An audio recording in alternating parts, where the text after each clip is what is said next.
Shakur, they gave him the best arena in Vegas. They gave him what they consider the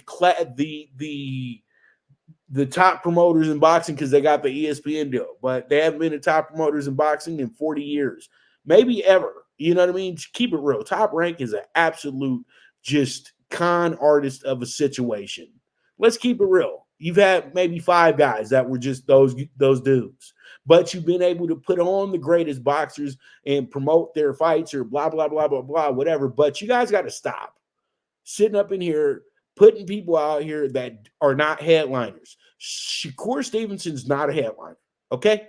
Let's just pump the brakes on whatever y'all was trying to sell with this kid.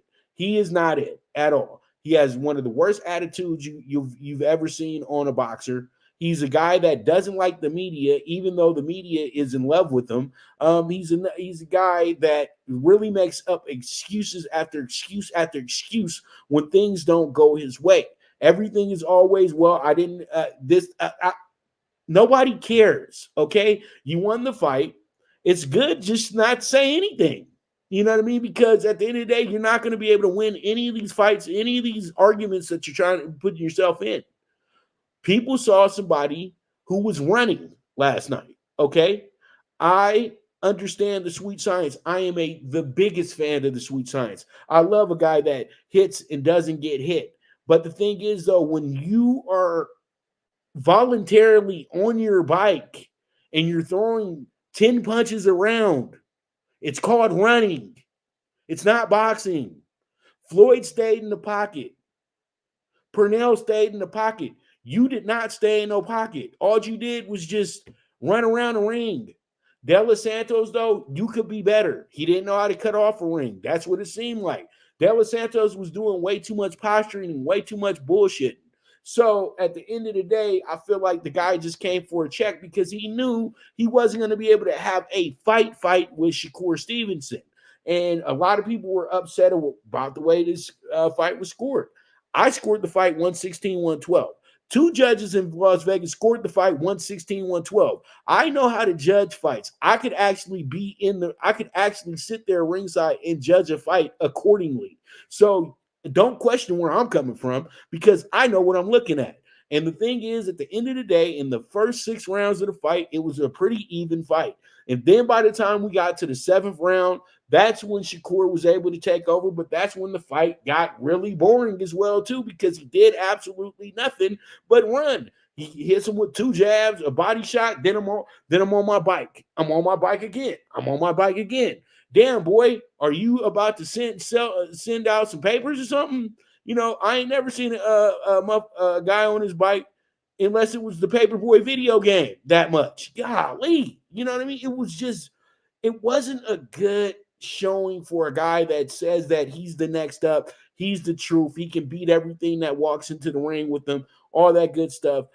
It just was bad. It wasn't a good look for him at all. But the positive side of it, he's a world champion in the lightweight division. He was able to win this title right away. You know, it only took him 2 fights at the division to go ahead and be a 3-time world champion. He does have a significant belt in the WBC as well, too, even though it's a belt that was stripped from Devin Haney because Devin Haney has moved up.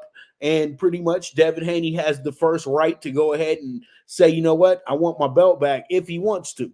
But at the same time, Devin got bigger and better things to do right now. If I was advising Shakur, I would say this. There's no way you're going to get back any, positive results from this situation.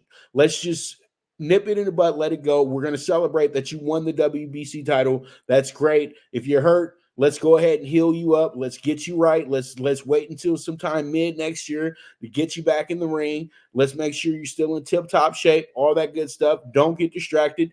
Go dark. Stop talking to people. Just stop. You don't need to say nothing else. If you are great at what you do, you don't have to keep telling us that you're great at what you do. Okay, so you can go ahead and dial back your expectations just a little bit and go ahead and just take it fight for fight. And right now, he's in the position to where you know what? You're going to probably be fighting mandatories for the next 3 years. You know what I mean? So people have to understand that he's not going to be fighting against the best opponents. I know that he has dreams of fighting Devin one day. He has dreams of fighting Tank one day. He has all these big hopes and dreams, but at the same time, too, you have to be a draw. And right now, he is not a draw. And all what it would be was these guys carrying him. But if we do want to see a great fight or something of that nature, maybe, yeah, let's get it on. But let's not get it on right now, because at the end of the day, they will end whatever momentum this kid thinks he has. Tank parks him in two. Devin beats him by unanimous decision. I don't care what anybody says. That's just what it is right now. So pretty much, at the end of the day, congratulations to Shakur. De Los Santos, you could have did better. You should have did better. You had the advantages to do better, but I feel like you just kind of came and got a check. You know that if you even tried to fight a close fight, you probably were going to lose a close decision. So you weren't the right candidate to really challenge Shakur. It's just that simple. It's just really, that's what makes the most sense to me. But at the end of the day, everything will be all right. He just got to go ahead, dial it back, celebrate his victory, then get himself prepared, try to get himself an opponent very quickly once he heals. So then he can start a process where maybe he fights 3 or 4 times a year. So then he can get back some respect and then show us exactly what he's all about. But that last night right there was a damn con job. And this is why boxing is in the state it's in right now. If you want boxing to be a mainstream sport again, you got to cut this bullshit out right here. And I'm telling you right now, if you're going to continue to be like this, the sport's going to continue to be a novelty. Okay? And that's it. And that's all. And that's a wrap on that. So we move on to our next subject. And it's going to be this. We're going to jump into some college football right now. And college football, we got